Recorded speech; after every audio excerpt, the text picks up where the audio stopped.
to join us virtually or in person here in Montgomery County, Pennsylvania.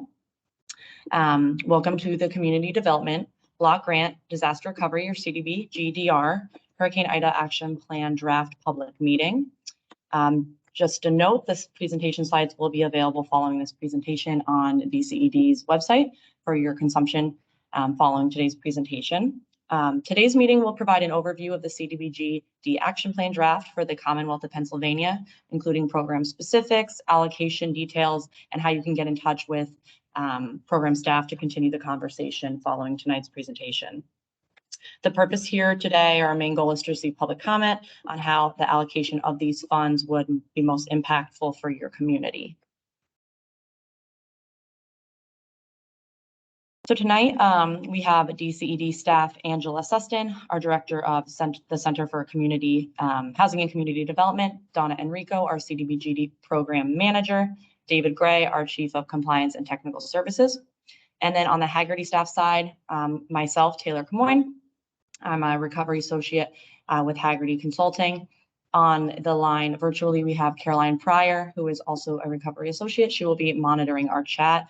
For those of you who are on virtually via Teams tonight, and then Terrence Ware, our project manager, who will be able to answer more technical related questions pertaining to program specifics and allocation details.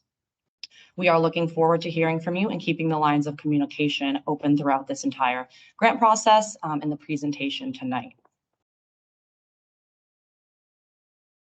Please be advised, for those of you who are on virtually tonight, that this meeting is being recorded, and by participating in this discussion, you are consenting to the recording, storage, and possible distribution of the recording by DCED and the Commonwealth of Pennsylvania. Our agenda and goals for tonight's meeting: we're going to give a brief introduction of CDBG-DR funds and the administration process. Then we're going to go into a disaster-specific overview as it pertains specifically to Hurricane Ida. We are going to touch on some of the CDBG-DR minimum requirements, go over the administrative structure and flow of funds. Then we're going to go into the use of funds and program allocation amounts. We are going to then discuss the program proposals put forth by the state and the details pertaining to those different programs. And then we're going to look at next steps following tonight and into the next few months. And then we are going to open the floor for discussion and public comment. So we'll have plenty of time to get to discussion and public comment. I do kindly request that attendees do hold your questions until the slides wrap up. It should only take about 25 to 30 minutes maximum to get through the slides. And for those of you who are on virtually, Caroline, as I mentioned, will be monitoring the chat throughout. So she will make sure to get to everyone's questions online as well. We really do appreciate and strongly encourage all feedback that you have. Any questions, please do not hesitate. And there will be an opportunity at the conclusion of the presentation. If you walk out of here and remember you forgot to ask something or whatnot, you're able to shoot us an email or submit a public comment form following tonight. All right, so let's get started. In May of this year, the U.S. Department of Housing and Urban Development, or HUD, announced that the Commonwealth of Pennsylvania would be receiving $23,152,000 in Community Development Block Grant Disaster Recovery, or CDBG-DR, funds to help impacted communities recover from the remnants of Hurricane Ida. On November 3rd of this year, HUD issued a press release informing the state that an additional $15,130,000 would be allocated to address Hurricane Ida recovery needs as well. In total, that means that $38,282,000 will be available to support impacted communities within the counties. We're still awaiting official guidance from HUD regarding the use of these funds for that additional $15 million. So we'll keep you posted as things progress. In the meantime, though, the state has published an action plan draft for your review and public comment. It has already been posted on DCED's website, so we will provide a link that will bring you directly to that at the end of this meeting. So we strongly encourage, if you have not yet read through that, there's a lot of really great information in there. The plan acts as a roadmap for detailing how the funds will be used and justifies programs based on needs analysis conducted by the Department of Community and Economic Development, which we will go over later on in this presentation. So for those of you who are not aware, Hurricane Ida was the most significant severe weather event to strike the continental United States in 2021. It made landfall as a Category 4 hurricane in Louisiana on September and reached Pennsylvania on September 1st, 2021, causing extensive flooding and wind damage. This map here illustrates Hurricane Ida's trajectory as it moved up the Gulf states before it reached the northeastern United States. Ida produced a record-setting rainfall period over 48 hours, and its remnants spawned several tornadoes throughout southeastern Pennsylvania, with the most notable one being an EF2 tornado that actually came right through here in Montgomery County. The official federal disaster declaration for Pennsylvania was approved on September 10th, 2021. The purpose of this slide is just to illustrate what the different phases of recovery look like following a disaster. The preparedness stage is obviously preceding a disaster, but is a very ongoing phase throughout the entire life of a disaster. The short-term recovery phase are the days immediately following a disaster, and it's at this point in which the governor will make a declaration for a statewide disaster and request that the president declare that disaster a disaster area. The president will then make a formal presidential disaster declaration based on information and advice from FEMA, at which point FEMA can then deploy resources and personnel to the location of the disaster for response and recovery. Once you get into the long-term phase, which is the months and years following a disaster, which is where we are right now, this is where the CDBG-DR funds come into play. So the focus of today's presentation and the action plan. The next slide will go into a little bit more detail. Can I jump in just to that? Taylor? Yep. I'm sorry to interrupt you. Go ahead. Terry Ware. I work with Haggerty.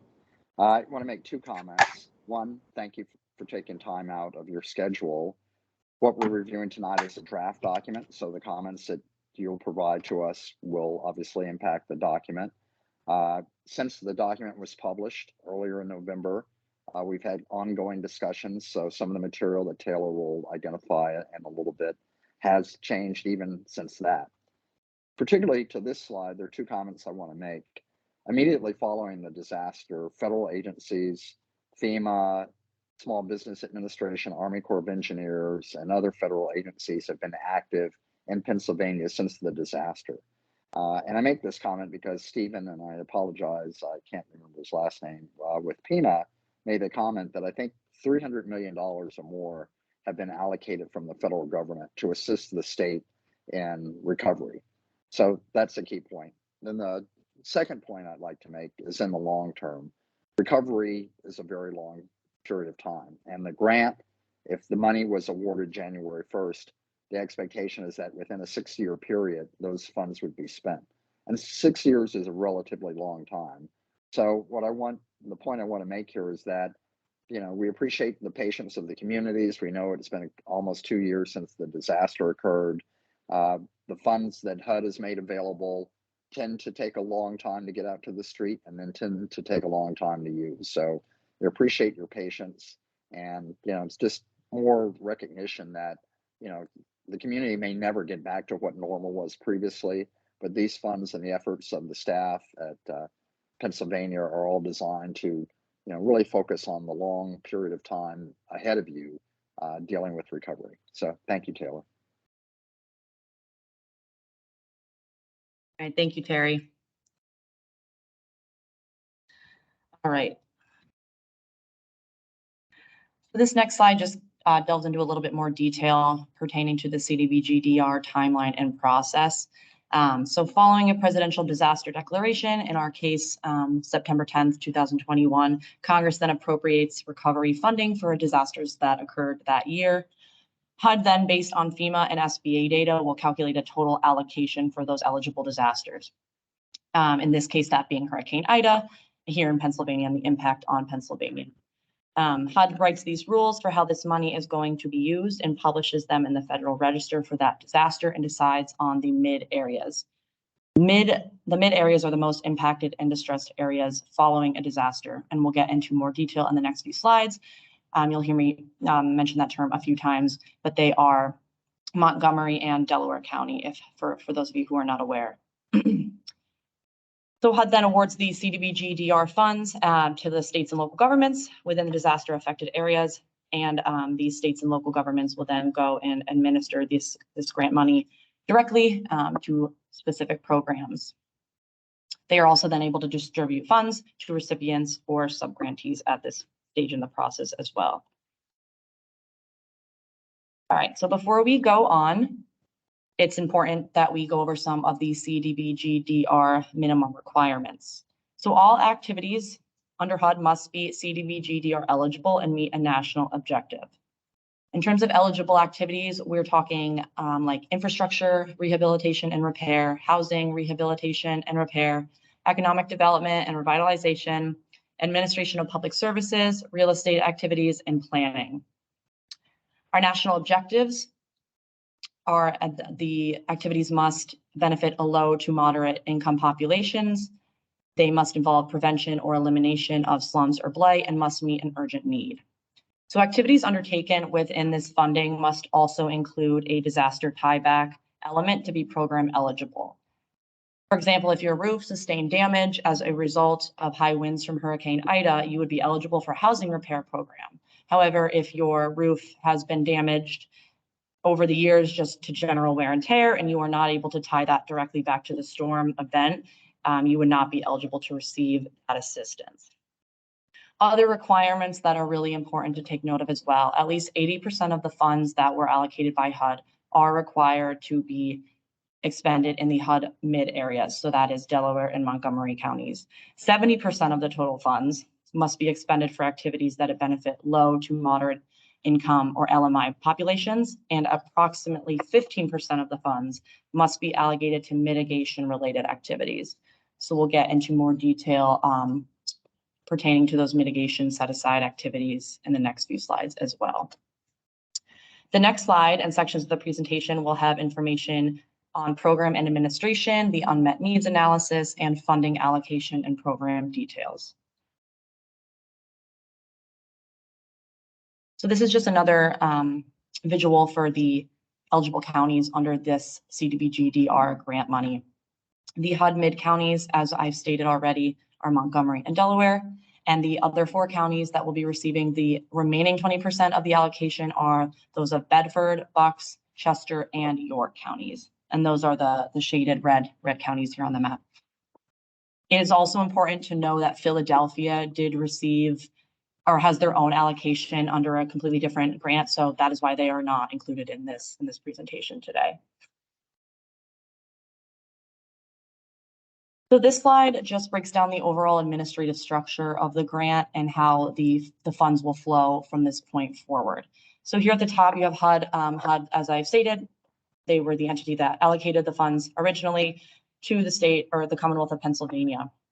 DCED is responsible for administering these funds and will partner with other state agencies such as PEMA in implementing all or parts of the program. So that's why you see the double-sided arrow there pointing to state agencies, because they'll come into play here and there throughout the process. The local governments will then be involved in, or will be involved in determining program beneficiaries and executing activities consistent with DCED's action plan. So the funds will flow down from DCED and the state agencies partnering to the counties and local governments. DCED's primary role is going to be monitoring the funds and making sure that the use of these funds is in compliance with federal and state policies and regulations.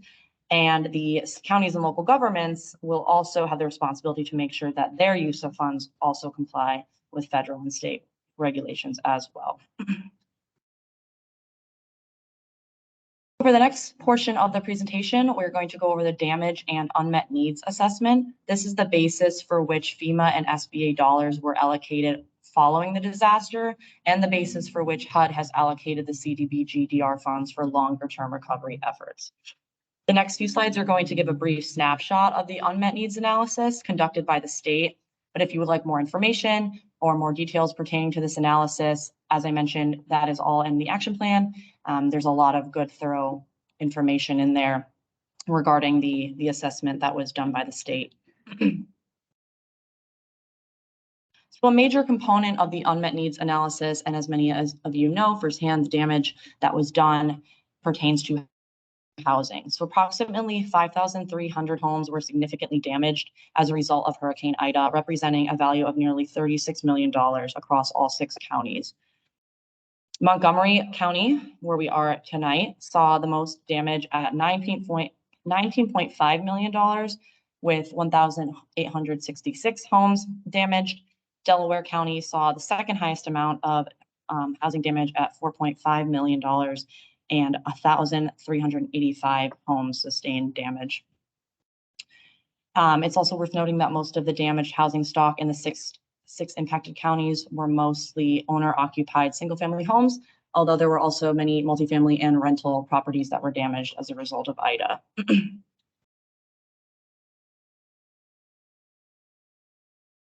In terms of infrastructure damage, Montgomery County by far saw the most damage. We have recorded a total damage of $42,790,630 worth of damage in just Montgomery County alone. Chester County saw $16.5 million worth of damage, and Delaware County, following them, $5,791,419.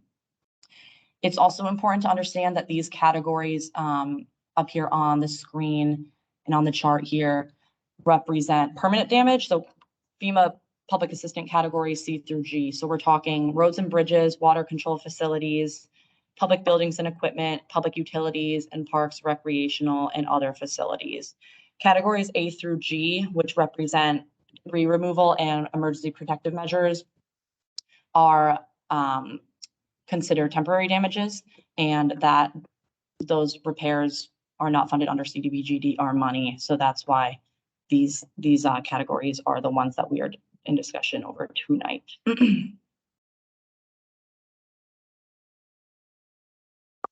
the final component of our unmet needs analysis is that of mitigation. So the mitigation needs assessment is a forward-thinking section of our action plan that will help to reduce loss and destruction from future disasters. The natural hazards identified here on the screen have been identified by the state upon review of each county's individual, as well as the state of Pennsylvania's full hazard mitigation plan. So just to provide a little bit of background, FEMA operates the Hazard Mitigation Grant Program, and each state and county are required, if they are going to receive federal funds, to have a hazard mitigation plan. They keep up to date every so many years. And so as previously mentioned, 15% of our funds are to be allocated to mitigation-related activities. This amount comes out to be about $3 million.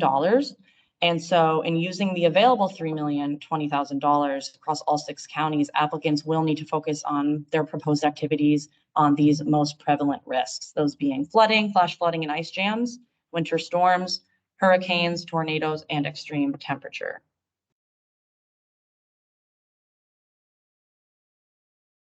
So this is just a little bit of a little summary chart based on what we just talked about. On the left-hand side, you can see the remaining unmet needs amount that HUD has identified.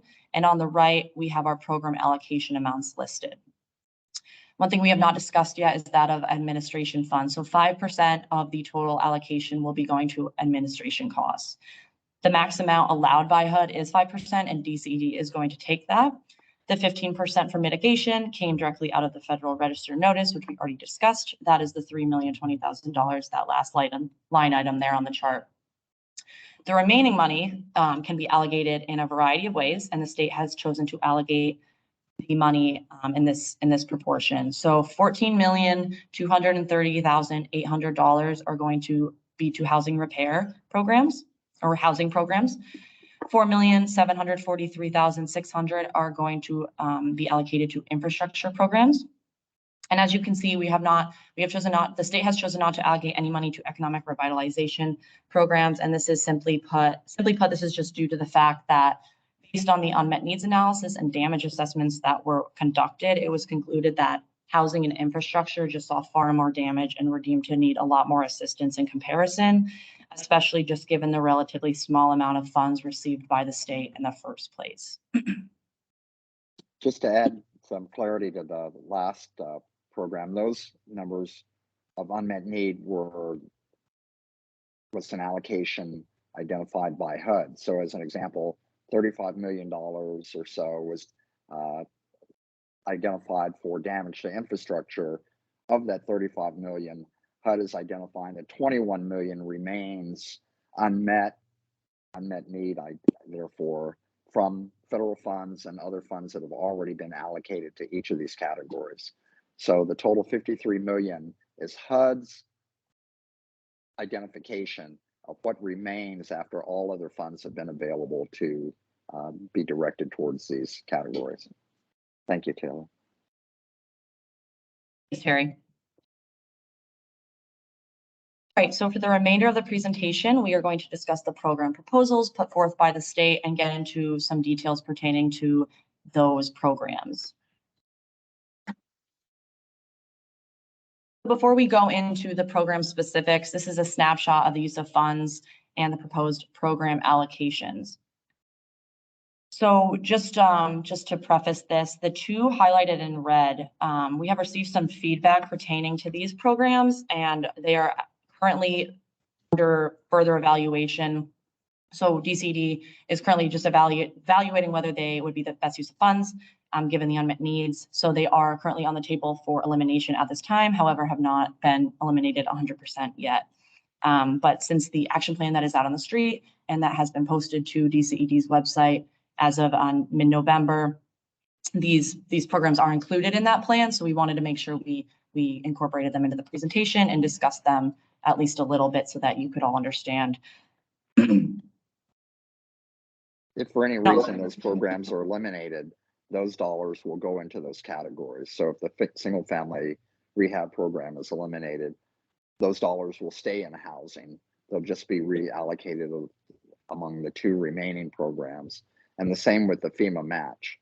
The dollar amount allocated for infrastructure would remain the same, but all of those dollars will flow into what's identified here as the non-FEMA match category. Yes, thank you, Terry. And also for the purpose of the remainder of the presentation, we're only going to focus on that initial $23 million allocated by HUD.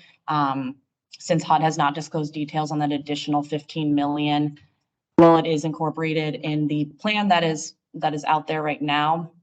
Just for simplicity reasons, we are going to discuss the original $23 million.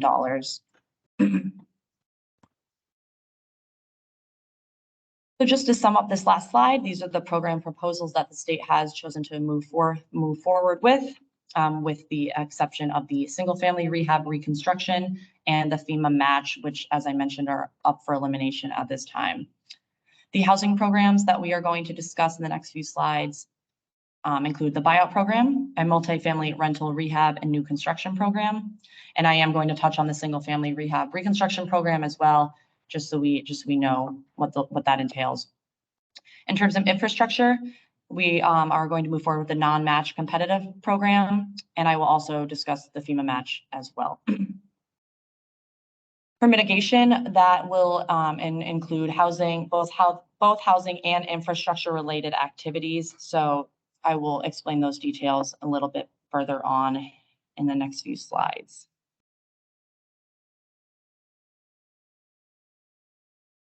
All right, so for the single family rehab reconstruction program, while this is potentially going to be eliminated, this program would enable counties to provide grants to eligible homeowners for activities necessary to restore their storm damaged homes. This would include rehabilitation, reconstruction, and or other mitigation activities. This program will be administered by another entity, and the homeowners or property owners would be eligible for the assistance. So the funding amount that would be allotted to this program is $4,743,600, as you saw a few slides back on that chart. The eligible applicants are all 6 of the target counties, so Montgomery, Delaware, Chester, Bucks, Bedford, and York, and the local governments within these counties. The eligible beneficiaries under these applicant pools are the homeowners.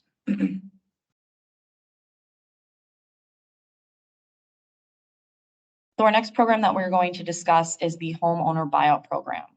So for those of you who are not familiar, a buyout program reduces the risk from future flooding by purchasing properties located in a floodway, floodplain, or other disaster risk reduction area. Participation in this program is completely voluntary, so there would be no involuntary acquisition or buyout of properties if you did not wish to participate.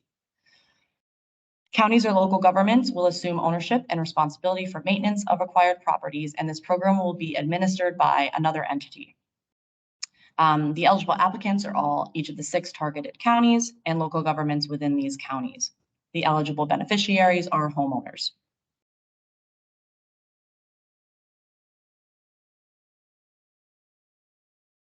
Our final housing program that we're going to discuss is the multifamily rental rehab and new construction program.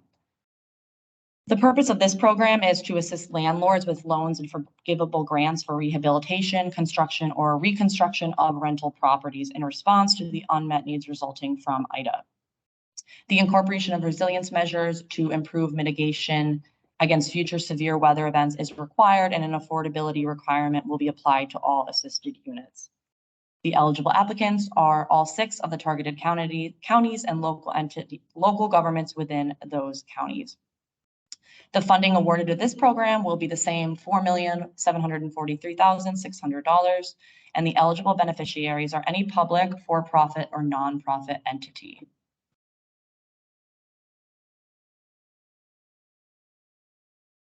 Right, so moving into our infrastructure programs, our non-match competitive program. This competitive program provides funding for infrastructure projects that will help impacted communities become more resilient to current and future natural hazards. So this program is actually modeled after the state's BRIC program, which stands for Building Resilient Infrastructure in Communities. And this approach will help the Commonwealth invest in activities within the HUD and state identified MIDs and achieve goals such as enhancing mitigation, protecting publicly funded recovery investments in impacted communities, expanding awareness of BRIC, as well as expanding awareness of BRIC within the state and helping to build the capacity of local governments to prepare competitive BRIC applications. So the FEMA match program, the one that we had mentioned, is up for elimination at this time. This infrastructure recovery program will be solely focused on assisting municipalities and county governments through the provision of match dollars for identified FEMA PA projects. No new construction is anticipated, and the infrastructure program will be administered by the local municipalities and the county government as subrecipients. The funding awarded to this program will be $1,897,440. I do realize I forgot to mention the funding for the infrastructure non-match program. So that will be just under $3 million at $2,846,160 to be exact. And I also realized I did not mention that the eligible applicants will be all 6 targeted counties and the local governments within these counties. The same goes for the FEMA match program. All 6 counties and the governments within these counties are eligible to apply. For our final program, this is the mitigation program that we have. A portion of the CDBG-DR funding must be used for mitigation activities, which I already mentioned. So that's approximately $3 million. And these activities, which may or may not be tied to Ida-related damage. They must, however, be tied to an adopted hazard mitigation plan, and funded activities will strengthen facilities, structures, and communities, making them less vulnerable for future disaster impacts. So that's the overarching goal of this program. So the funds for this program may be in conjunction with any of the other programs that I previously mentioned, or they may be used as a standalone program, depending on how the applicant chooses to go about it. PCED will develop criteria for applications utilizing the basic criteria of the PEMA HMGP process. And as I mentioned, the funding would be $3,020,000. Eligible activities under this mitigation program could be acquisition, construction, reconstruction, or installation of public works facilities and other site improvements. The applicants are all 6 target counties and the local governments within these counties. And just to provide a few more examples of what could go into a mitigation program like this, localized drainage improvements could be one, wind retrofitting of structures, elevation of critical building components, revising zoning codes, updating building codes. So there could be a variety of different activities under this program. Right, so we are almost at the conclusion of our presentation. The next steps, we are going to integrate the feedback that we received tonight into the final action plan publication that will occur in mid-January or so. The submission deadline to HUD for that final action plan is January 31st of 2023.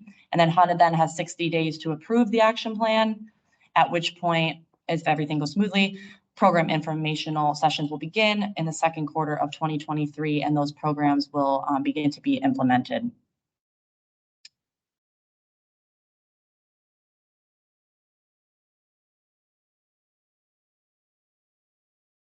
Sorry about that. So now we are going to open the floor up for discussion and public comment.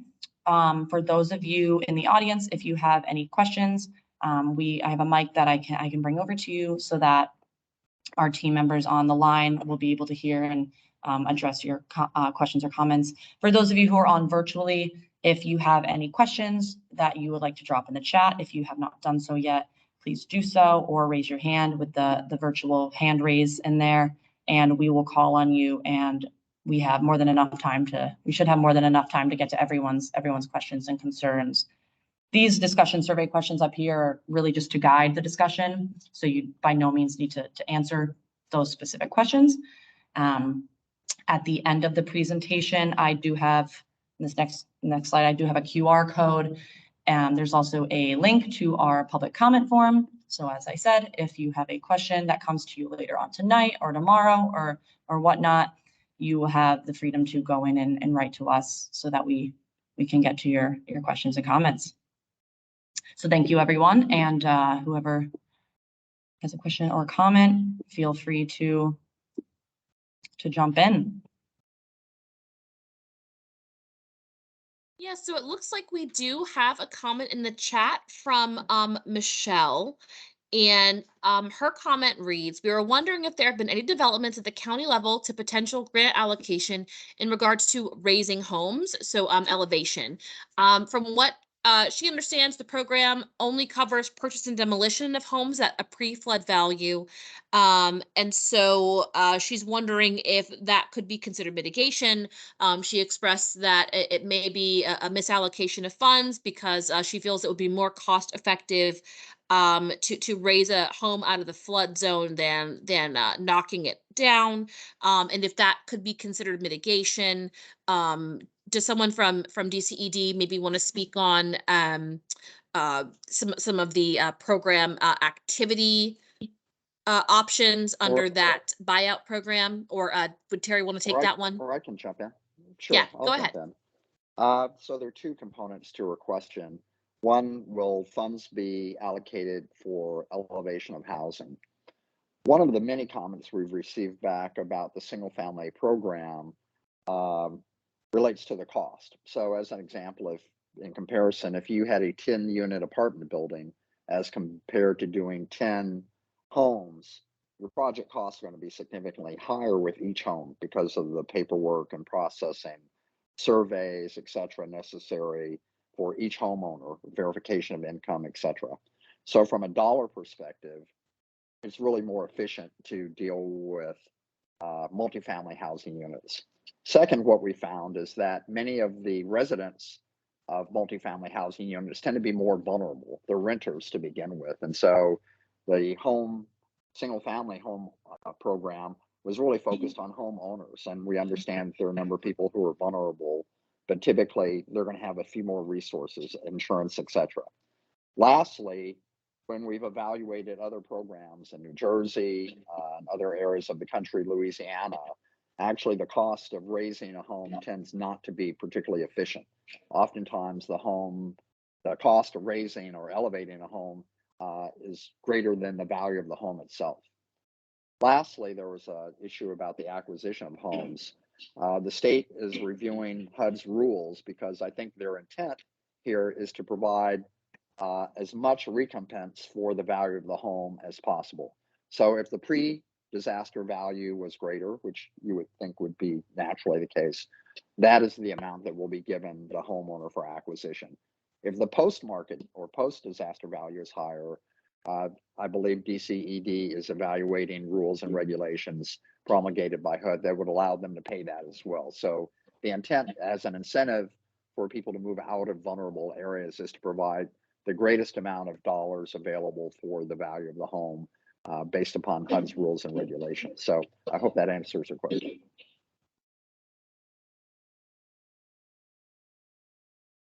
Thank you, Terry.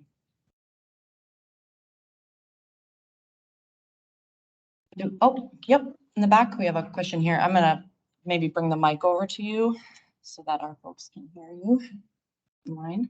I just had a question. If somebody chooses not to participate in the plan and then is impacted by natural disaster, does that impact their ability to get assistance for voluntarily remaining in a vulnerable area? The answer to that is no. If a disaster, if there were another storm tomorrow that damaged your home and funds were made available, the fact that you decided not to get assistance under the Hurricane Ida grant has no impact on your future ability or your ability to get future assistance.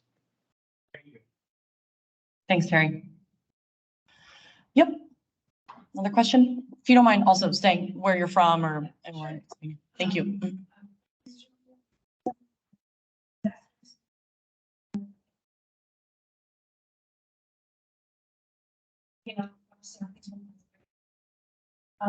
Especially in Delaware County, we have Montgomery County, Chester, all the two questions. One, the allocation for renters and landlords.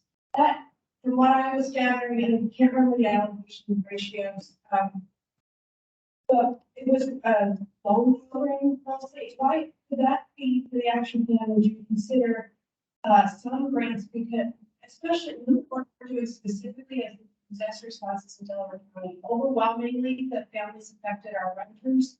We're doing case management and administering payment funds for them. Overwhelmingly, it's low income payment, low income women, renters. And so impact helping, and they have no options. They have mold, they don't heat, they don't have hot water, and they can't move out because landlords say, sure, go ahead and move out, but there's nowhere to go. So the affordable housing stock is hugely an issue. So wondering if there would be consideration for more grants, outright grants, just like to homeowners or landlords. Yeah, thank you for your question. Terry, were you able to get that? I Or most of that?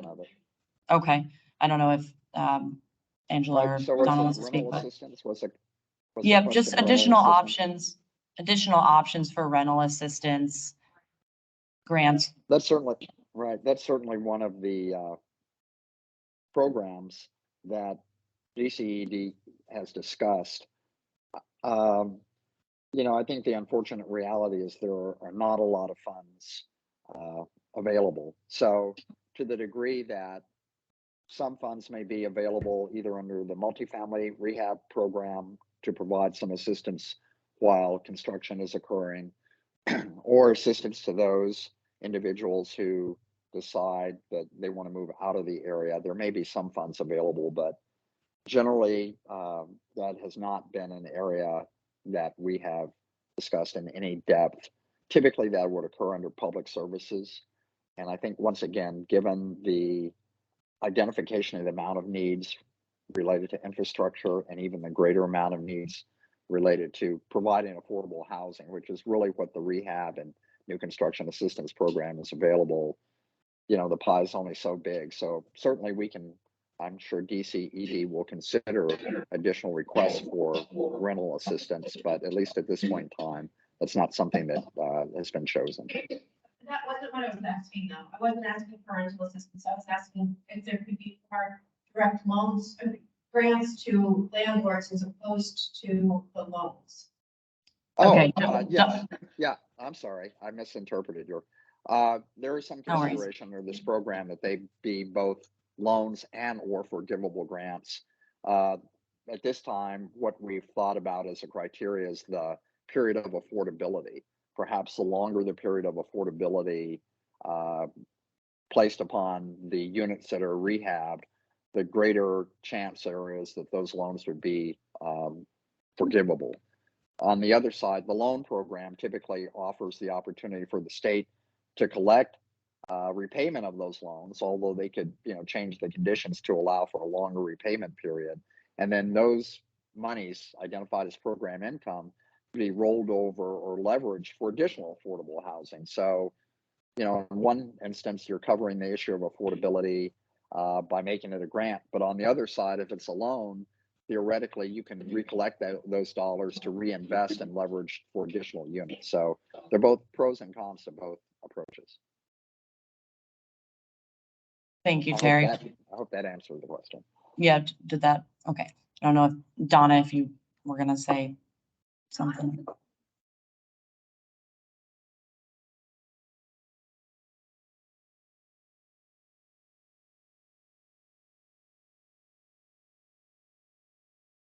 Basically, that's one building. Frankly, Sunday, and they're required to have them when they affordable time for a number of years. And so our protection is that loan against what we call but we don't want to give that money and have them turn around in a year and then it becomes non-affordable.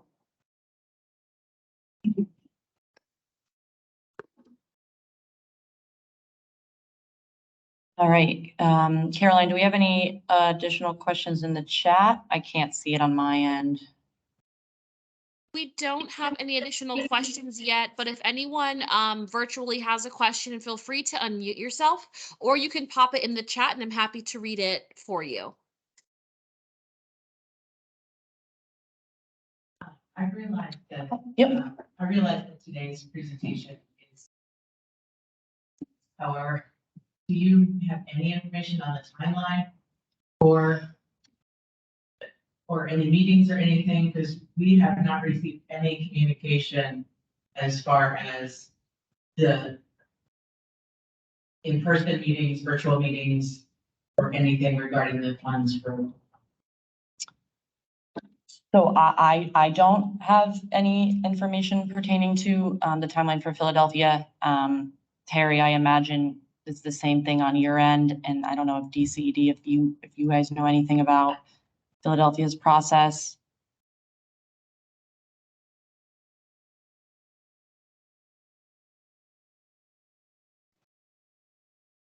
I would suggest contacting I'm sure there's a component similar to DCED, Community and Housing Development, or Community Development Office within the city of Philadelphia. That's where I would start. Okay, thanks. Yeah, I think Donna is going to provide a little bit more to that as well.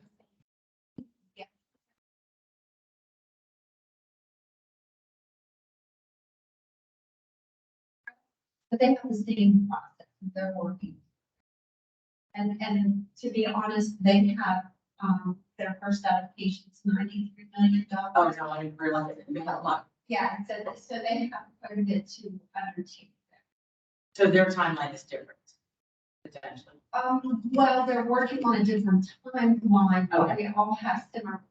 We have a number of virtual and in-person meetings. Mhm. We have time frame, where it has to go, how many days they have, and not to confuse anyone, but we were late getting some information. We asked for an extension of what was actually in the register and was granted that extension. I would assume that Philadelphia situation right now, but you would have to ask him. Thank you, Donna. All right, do we have any additional questions out here today or tonight? Yeah. Another question here.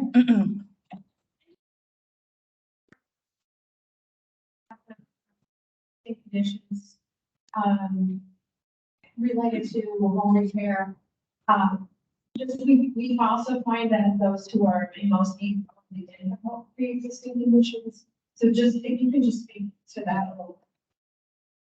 So you're talking like pre-existing damage, Yeah. Maintenance. deferred maintenance. So all I know is there needs to be a tieback element to the disaster. Terry, are you aware of, or are you familiar with deferred maintenance in terms of how the tieback element for the CDBG money? Well, I think as you stated earlier, the damage to a home, so let's take a typical circumstance. Typically FEMA inspectors go to the site to take a look at the house. That's how they make these evaluations. They do on-site visits, and oftentimes it's a judgment call whether or not they look at damage and think, well, it appears based upon the damage that I see that, you know, the siding of this particular structure was already damaged prior to the disaster, in which case, as Taylor mentioned, it would not be eligible. There's a real effort to make sure, both in terms of public facilities as well as privately owned structures such as homes, that the damage that dollars are provided for is directly related to the event that occurred, be it a hurricane, tornado, flooding damage, etc. But if they can identify a circumstance where the inspector believes that that damage existed prior to the event, then no, it's not eligible. However, if a person or homeowner were to receive dollars to repair their home, certainly with their own dollars, they could incorporate it into the construction contract for the entire home to be repaired. But clearly, there would have to be some clear demarcation between those funds used for insurance, those funds available from FEMA or other sources, bank loans, and HUD funds. One of the reasons why there's been some discussion about eliminating the single family home repair is because all of that calculation and review has to take place to prevent what government defines as duplication of benefits. They want to make sure that the funds that are provided are for a specific need, not overlapping funds, so that, you know, there's a clear demarcation between what the federal dollars are paying for, what the individual is paying for, insurance, etc. So that's why there's such a focus on trying to identify damage directly related to a disaster. So, I mean, you know, one of your national objectives is one of the objectives, but yeah, it's the prevention or elimination of slums. Like, and just thinking that homes are pretty much more vulnerable to damage if they're already weakened and weakened state. So if something's exacerbated from the storm, would that still, like, you know, there was some damage from this additional damage from the storm, would that be a case where a home would be eligible? Once again, you know, that would depend upon the inspection that occurs prior to the award of funds, and it would be upon, you know, the circumstances of that inspection that that determination would be made. So every situation is a little different. I can't, you know, provide you with a clear-cut yes or no. I have a follow-up question. What if a repair that is being done is potentially at risk due to other home issues? So for example, if you're going to repair and replace drywall, but there is a hole in the roof that was not caused by the storm, would you be able to repair that so that the monies that were spent inside that home are protected as well? So there are two answers. One, as Taylor mentioned, at this point in time, the consideration is to remove the single family homeowner rehabilitation program. So, you know, option A is that there would be no funds available, period, to anyone for single family repair. To answer your question specifically, the programs operate in different ways. The challenge is that if you were to give the given money to repair the drywall in the interior of the home and instead you used it to repair the roof, well, then who's going to repair the drywall? Because at some point the home has to become habitable again. And, you know, if the funds aren't going to be fully, there aren't enough funds to fully make the home habitable again, a decision needs to be made. And the reality about all federal programs is that there's never enough money to cover all of the damages. So one of the challenges that the state has to make in the use of all of these funds is recognizing that there are not going to be enough funds available and targeting those funds to the populations that need the most, low and moderate income benefit, as well as looking at the efficiency of the program itself. So you don't want to spend a lot of money in administration to repair 3 single family homes when you could repair a 10 or 12 unit multifamily home for less administrative dollars and impact a larger, more vulnerable community. These are not easy choices, but these are the discussions that the state is underway, and the purpose of these meetings is to get input on that, recognizing that, at the end of the day, there's not enough funds and there are going to be some hard choices that are going to have to be made.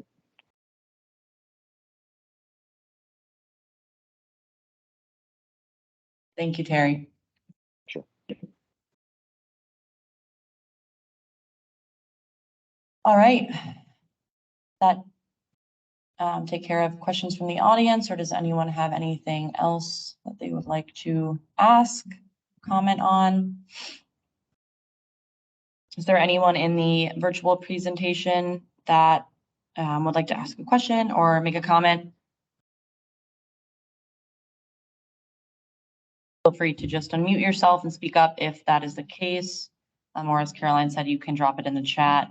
As I said, there will be ample opportunity to make comments and ask questions following tonight. So if something does come to you, please, we highly encourage you to please reach out. Can't stress that enough. Your feedback is very important to us, and that is the whole purpose of why we had this presentation tonight and the previous presentations we've been having over the last few months. So with that being said, if there is nothing else that anyone would like to ask or comment on, I'm going to skip to the last slide here where we have our email. If you would like to email and ask a question or make a comment, that is right there.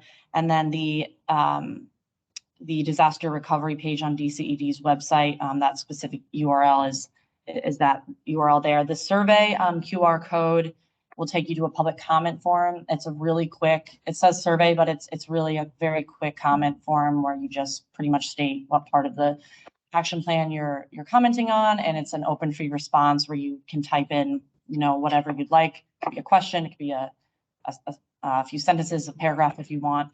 But as I said, we highly encourage your feedback. So thank you again, everyone, for taking the time out of your busy lives, especially so close to the holiday season, to be here in person in Montgomery County. Also, for those of you online virtually, we know that's just as big of a time commitment. So thank you so much for giving us your time tonight. And Caroline, if you want to drop the public comment form in the chat and maybe a link to the action plan as well, just so it's easier for folks to access, that would be great. Will do. Thanks, everyone. All right. Thank you, everyone. Have a great night and happy holidays. Oh, sorry, Terry, I cut you off. No, that's okay. Thank you both, Taylor, Caroline. I appreciate it. Great job. Thank you. Travel safe.